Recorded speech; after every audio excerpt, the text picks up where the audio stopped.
Magandang araw para sa lahat ng ating minamahal na SSS pensioners. Attention! Sa 15 na po ang crediting ng pension para sa batch 2 na may date of contingency na 16 to 31. Supposedly, sa 16 po dapat i-credit ang second batch na pensyon ng ating mga minamahal na SSS pensioners.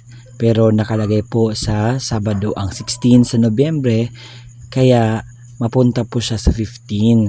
Kasi ayon po doon sa nakasaad sa crediting, kapag ang date of crediting is napunta sa Sabado, Linggo or holiday, ipoproceed po siya sa advance. So example dito ay Sabado ang 16, so maging siya sa 15.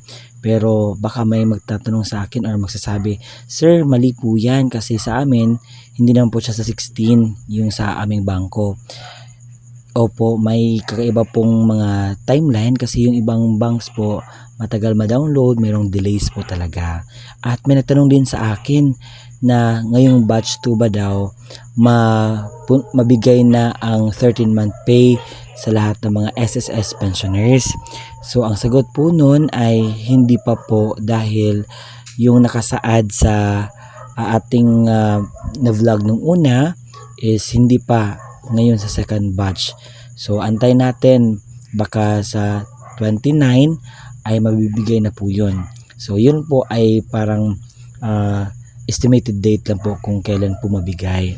So antay-antay lang po tayo dahil mabibigyan po kayo ng 13-month pay ng inyong mga pension, sa lahat ng mga pensioners. And yun lamang po ang ating update sa ngayon. Maraming salamat sa panonood, at kung mayroon pa kayong katanungan regarding to this matter, just comment down below. And ayun naman po sa second tranche po, wala pa tayong anunsyo po niyan. So antay-antay lang po tayo dahil iba na po ang president ng SSS. Yung planong iyon na ni Makasait ay medyo matagal pa talaga, dahil nung sabi niya ay mag-study daw siya kung paano daw mabigay yung second tranche na increase sa mga pensioners. Pero hindi naman siya bumitaw na siya sa pwesto, kaya expect natin na marami pang proseso na gagawin.